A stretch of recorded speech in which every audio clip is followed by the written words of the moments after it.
Hello everyone. PM Narendra Modi గారు AP నుంచి పిలుపు వస్తే చాలు అలా ఏపీకి వచ్చేస్తున్నారనే చెప్పాలి. ఈసారి స్పెషల్ ఫోకస్గా ఏపీ వైస్ పెట్టారనే చెప్పాలి. సో ఇదే అంశం మీద ఒకసారి విశ్లేషణ తీసుకున్నాం. ఎందుకు కారణమో ప్రస్తుతం మనతో జర్నలిస్ట్ సిఎస్ రావు గారు ఉన్నారు. ఇంటర్వ్యూలోకి వెళ్ళిపోదాం.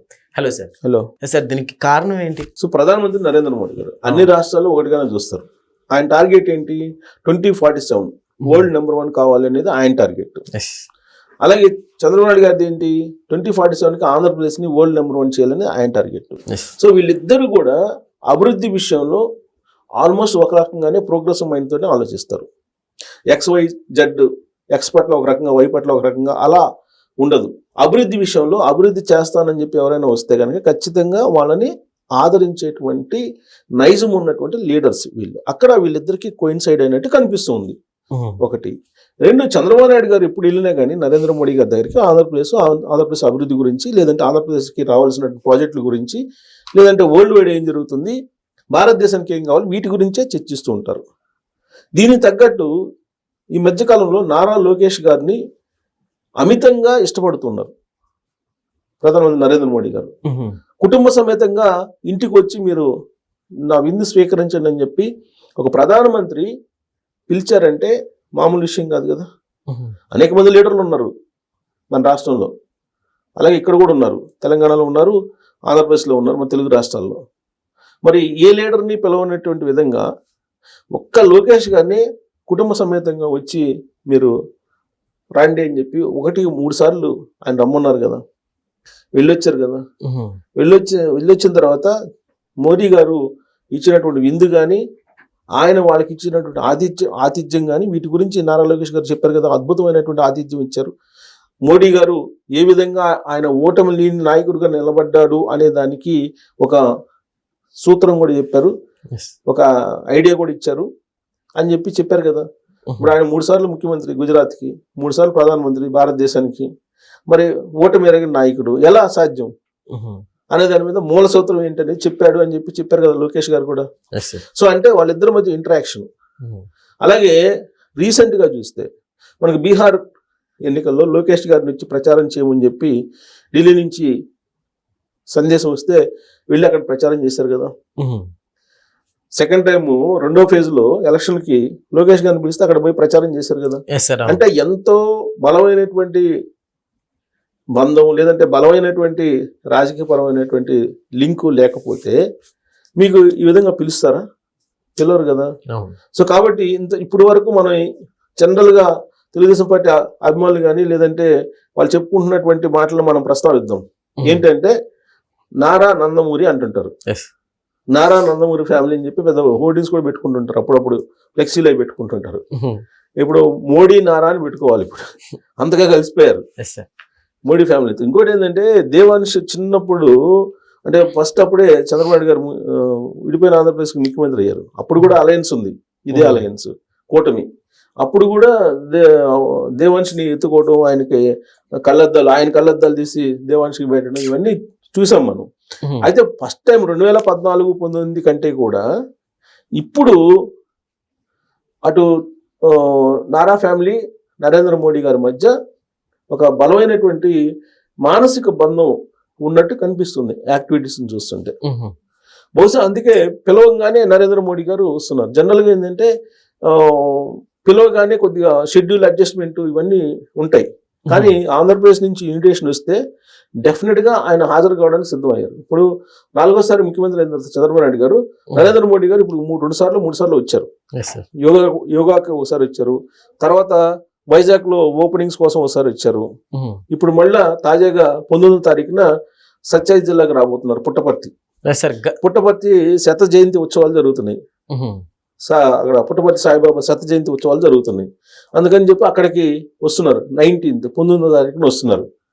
తర్వాత 23వ తారీఖు అనుకుంటా, 23వ తారీఖు, 22వ తారీఖు ఉపరాష్ట్రపతి వస్తున్నారు. అలాగే 23 అక్కడికి తిరుచానూరు రాష్ట్రపతి ముర్ము గారు వస్తున్నారు. సో వరుసగా ఆంధ్రప్రదేశ్కి కేంద్రంలో ఉండేటువంటి వాళ్ళు రాష్ట్రపతి, ఉపరాష్ట్రపతి, ప్రధానమంత్రి, కేంద్ర మంత్రులు అంటే ఎలాగో వస్తుంటారు. ఇప్పుడు నారా లోకేష్ గారు ఢిల్లీ వెళ్ళారు. ఢిల్లీ వెళ్ళి అక్కడ సిఏ భాగస్వామి సదస్సు జరుగుతుంది కాబట్టి దాంట్లో పార్టిసిపేట్ చేసిన తర్వాత కేంద్ర మంత్రులను కలవబోతున్నారు. కేంద్ర మంత్రులను కలిసి వాళ్ళని సిఐఏ సదస్సుకి హాజరు కమ్మని చెప్పి ఇన్వైట్ ఇస్తున్నారు. ఇది వైజాగ్ సభకి. సో వైజాగ్ లో 14-15 సదస్సు జరుగుతుంది, పారిశ్రామిక సదస్సు. దానికి కేంద్ర మంత్రులు ఆహ్వానించారు. కేంద్ర మంత్రులు హాజరయ్యేటువంటి అవకాశం కూడా ఉంది. వాణిజ్య మంత్రులు, ఆర్థిక మంత్రి వీళ్ళు హాజరయ్యే అవకాశం కనిపిస్తుంది. ఇన్విటేషన్ ఎవరికి ఇస్తే వాళ్ళు ఖచ్చితంగా హాజరవుతారు. హాజరు కావడానికి అవకాశాలు ఉన్నాయి. సో కాబట్టి ఆంధ్రప్రదేశ్ నుంచి ఎలాంటి ఇన్విటేషన్ వచ్చినా కానీ ఇమీడియట్ గా ప్రధానమంత్రి నరేంద్ర మోడీ గారు రియాక్ట్ అవుతున్నారు. ఆంధ్రప్రదేశ్కి ఏం కావాలో అవి ఇవ్వడానికి కూడా ఆయన సిద్ధపడుతున్నారు గతంలోనికి భిన్నంగా. ఎందుకు అని అంటే బహుశా ఆంధ్రప్రదేశ్ రాష్ట్రానికి జరిగినటువంటి అన్యాయం గురించి, ఆంధ్రప్రదేశ్ రాష్ట్రానికి సంబంధించినటువంటి ఇబ్బందుల గురించి నరేంద్ర మోడీ గారు బాగా గమనించారు. 2019 నుంచి 2024 వరకు ఎంత సఫర్ అయింది ఆంధ్రప్రదేశ్ రాష్ట్రం, ఆంధ్రప్రదేశ్ ప్రజలు ఎంత సఫర్ అయ్యారు అనేది ఆయనే చెప్తున్నారు. సో ఆ క్రమంలో ఆ రాష్ట్రాన్ని కనుక ఆదుకోకపోతే టోటల్ గా ఇండియాని ఒక యూనిట్ గా చూస్తాడు ప్రధానమంత్రి. ఇప్పుడు కూడా ప్రధానమంత్రి హోదాలో ఉన్నటువంటి వాళ్ళు ఇండియాని ఒక యూనిట్ గా చూస్తారు. సో అన్ని రాష్ట్రాలు అభివృద్ధి చెందితే, అన్ని రాష్ట్రాల్లో రెవెన్యూ పెరిగితే భారతదేశం యొక్క రెవెన్యూ పెరుగుతుంది. అలా కాకుండా కొన్ని రాష్ట్రాలను వదిలిపెడితే భారతదేశం యొక్క రెవెన్యూ, దేశం యొక్క రెవెన్యూ అయితే పెరగదు కదా. పైగా ఇప్పుడు ఆంధ్రప్రదేశ్ లో డెవలప్ కావడానికి అవకాశం ఉన్న రాష్ట్రం. ఎందుకు? ల్యాండ్ బ్యాంక్ ఉంది, సీ కోస్ట్ ఉంది, 1000 కిలోమీటర్ల సీ కోస్ట్ ఉంది. ఈ అడ్వాంటేజ్, రైల్వే లైన్స్ ఉన్నాయి, రోడ్డు మార్గం ఉంది, అలాగే ఎయిర్పోర్ట్లు ఉన్నాయి, అన్ని రకాల ఇన్ఫ్రాస్ట్రక్చర్ ఉంది. మరి ఆ ఇన్ఫ్రాస్ట్రక్చర్ ఉంది, ల్యాండ్ బ్యాంక్ ఉంది, మరి ఎక్కడ లోపం? పరిపాలన, గవర్నెన్స్. ఈ గవర్నెన్స్ లోపం కారణంగా 2019 నుంచి 2024 వరకు వెనకబడింది అనేటువంటి ఫీలింగ్ అటు నరేంద్ర మోడీ గారు, అమిత్ షా గారిలో, కేంద్ర ప్రభుత్వంలో, రాష్ట్ర ప్రభుత్వంలో ఉండే నాయకుల్లో ఉంది. సో ఇప్పుడు దాన్ని ఫుల్ఫిల్ చేయడానికి నరేంద్ర మోడీ గారు కూడా సహకరిస్తుండొచ్చు. ఆంధ్రప్రదేశ్ మీద ప్రత్యేకమైన కాన్సన్ట్రేషన్ చేశారు ఆయన. చేయడంతో పాటు లోకేష్ గారి యొక్క యాక్టివిటీ, లోకేష్ గారు ఆయన్ని కలవడం, ఆయనతో ఇంటరాక్ట్ కావడం, ఆంధ్రప్రదేశ్ రాష్ట్రానికి సంబంధించినటువంటి సమస్యలను చెప్పడం, తర్వాత ఇండస్ట్రియలిస్టులని తీసుకు ఎలా రావాలి, ఇవన్నీ కూడా ఇంటరాక్షన్ కావటం, అవన్నీ కూడా ఆయనకి నచ్చి ఉండొచ్చు. లేదంటే ప్రధానమంత్రి స్థాయిలో పదే కలవరు. ఒకసారి కలిసిన తర్వాత స్టఫ్ ఉందా లేదా అనేది వాళ్ళకి అవగాహన ఉంటుంది. నీ దగ్గర స్టఫ్ ఉంటేనే మళ్ళా పిలుస్తారు, లేదంటే అడగంగానే అపాయింట్మెంట్ ఇస్తారు. స్టఫ్ లేదు అని చెప్పి తెలిసిన తర్వాత వాళ్ళు ఇవ్వరు. ప్రధానమంత్రి హోదాలో కానీ కేంద్ర మంత్రి హోదాలో ఉన్నటువంటి వాళ్ళు ఊరికే ఏదో వస్తాడు కలుస్తాడు అనుకుంటే వాళ్ళు అపాయింట్మెంట్ ఇవ్వరు. ఎందుకంటే వాళ్ళు బిజీగా ఉంటారు. మీరు 2019 నుంచి 2024 మధ్యలో తీసుకుంటే ఆ రోజు ఉన్నటువంటి ముఖ్యమంత్రి జగన్మోహన్ రెడ్డి గారు ఎన్నిసార్లు ప్రధానమంత్రి నరేంద్ర మోడీ దగ్గరికి అపాయింట్మెంట్ కోరారు, ఎన్నిసార్లు అవకాశం వచ్చింది లెక్కేసుకుంటే తెలుస్తుంది. సో కానీ ఇప్పుడు అలా కాదు. అడగంగానే అపాయింట్మెంట్ ఇస్తున్నారు. ఇన్వైట్ చేయగానే ఆంధ్రప్రదేశ్కి వచ్చి అలా వాలిపోతున్నారు. కారణం ఏంటి? స్టఫ్ ఉంది.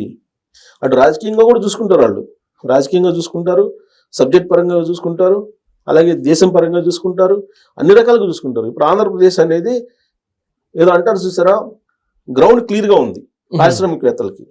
ఆ గ్రౌండ్ లో ఎవరు ముందొచ్చి ఆడితే వాళ్ళే. పారిశ్రామికవేత్తలకి ఏం కావాలి? లాభాలు కావాలి, అంతే కదా. ఇప్పుడు ఆంధ్రప్రదేశ్కి ఏం కావాలి? ఉపాధి అవకాశాలు ఇచ్చేటువంటి పెట్టుబడిదారులు కావాలి. కాబట్టి గ్రౌండ్ క్లియర్ గా ఉంది. మంచి పిచ్ చేశారు చంద్రబాబు నాయుడు గారు, కొట్టడానికి బ్యాట్ ఇచ్చారు, వేయడానికి బాల్ ఇచ్చారు, ఆడుకోండి అని చెప్తున్నారు. సో కాబట్టి ఇప్పుడు చంద్రబాబు నాయుడు గారు ఓపెన్ ఆఫర్ ఇచ్చారు కాబట్టి ఇండస్ట్రియలిస్టులు కూడా పరిగెత్తున్నారు. ప్రధానమంత్రి హోదాలో కావాల్సింది కూడా అదే. రాష్ట్రాన్ని అభివృద్ధి చేస్తున్నామంటే ఇంకేం కావాలి ఆయనకి, ప్రధానమంత్రికి? సో కాబట్టి ఎప్పుడు ఇన్వైట్ చేసినా ఇమీడియట్ గా రావడానికి కారణం ఏంటంటే నారా ఫ్యామిలీ తోటి నరేంద్ర మోడీ గారికి ఏర్పడినటువంటి ఒక రాజకీయ బంధం అనుకోండి, మానసికమైన బంధం అనుకోండి, లేదంటే మానవ సంబంధాలు అనుకోండి, గతానికి భిన్నంగా ఈసారి హార్ట్ఫుల్గా అనిపిస్తున్నాయి. అందుకే ఆయన వస్తున్నారు ఆత్మీయ బంధువుగా ఆంధ్రప్రదేశ్కి వచ్చి ఆంధ్రప్రదేశ్కి ఏం కావాలో అవి వీలున్నంత వరకు శాంక్షన్ చేస్తున్నారని చెప్పి చెప్పచ్చు. Okay sir, thank you.